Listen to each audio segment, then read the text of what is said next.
Okay, how's everybody doing today? I figured I'd show an update to the system because there has been some changes. I got the network gear in the structured cabinet. It is not all plumbed and wired correctly.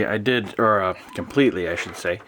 I did run a couple more Cat 6 wires for the direct runs to the switch in the box instead of in the rack, just so the TV would have a direct wire to the structured box and the receiver itself would have a direct run.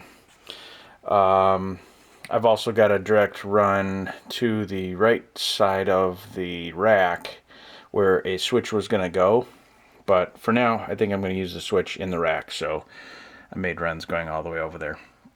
And then, of course, there's still an Ethernet run from the living room system upstairs, so that system and TV can work well without having to deal with the wireless coverage. I put the router all the way at the top of the box to get the best possible Wi-Fi coverage upstairs, so all the antennas are pointed up, have the better chance of getting coverage. This is the Hue Lights controller. That's just an 8-port switch, and of course the modem, and then power strip down there. I got to figure out some good way to do the power. Right now I just have it running out the bottom of the box and then going up to the outlet up there. But this will all get cleaned up. Actually, I've been watching all these cable art videos, and not videos, but pictures, looking them up online, and I want to do a service loop up here with all the Ethernet wires, then run them down through, and then fan them all out real nice into the switch, so it's nice and clean. But someday I will get to that. It is functional now, though, so that's the main thing. But the theater has had some substantial changes, let's say. So in here you'll notice something different. One, it's really echoey now, so the audio is probably horrible right now, but it's drywalled. So there we go. We got the shelf on, the overhang of the soffit. So they did 1/2-inch plywood and then 1/2-inch drywall over it. You got all the holes cut for the can lights. There's only a couple of them in at the moment because the room's got to be taped and mudded. So taped, mudded, and sanded so the walls are smooth, then paint, and then all those lights can go in. But the green stuff is green board.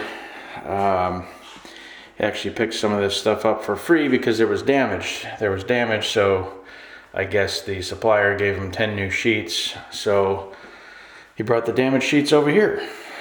So they'll still work. The edge was just a little damaged, so there's a couple little patches, but once it's taped and mudded you won't be able to tell.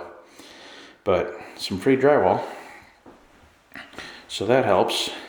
That's the boxes in the back wall. We got a decent amount. We counted the boxes in this room, the little wall boxes. There's 26 of them. You know, HDMI, power and subwoofer, speakers, speaker. The room's looking a little bit smaller because you can't see through the wall here, but it's still pretty cool. This is an ultra wide lens though, and like I said, the room's 12 by 13 basically, 13 and a couple inches, and only 12 deep, so it's a small space. A whole bunch of boxes on the front wall though, so many subs and speakers and power inlets and power extensions to the TV, behind the TV for interconnects, keeping it separate from power, because power is on the right side of the TV, inputs are on the left side, so that's all thought out. Front high wides. I moved the cans out 2 inches wider than they were on the front wall, just in case I get a screen in the future and they won't be in the way of that, because I'd like to be able to have the cans on just down low during a movie, just for the cool look. Now there's going to be LEDs going in there all the way around. Right now, probably can't see, but there's a little bit of, there's a wire coming out right there that's going into the other unfinished side of the basement. This is 1/2-inch drywall, and I'm a little bit worried about the space, about the kind of unsupported span of the pocket door, because there's this whole surface that doesn't get, you know, studs like there. So there's a 36-inch span there. So I have some extra Stinger roadkill and some Dynamat from my car audio days. There's a little piece of Dynamat, but I got 2 rolls of Stinger roadkill, so I think I'm gonna just put them down the wall on the inside just to add some mass to that wall so it doesn't become a big passive radiator for base. Over here, I'd like to do a neon sign or something, so we're probably going to put an outlet up here somewhere before that gets closed up.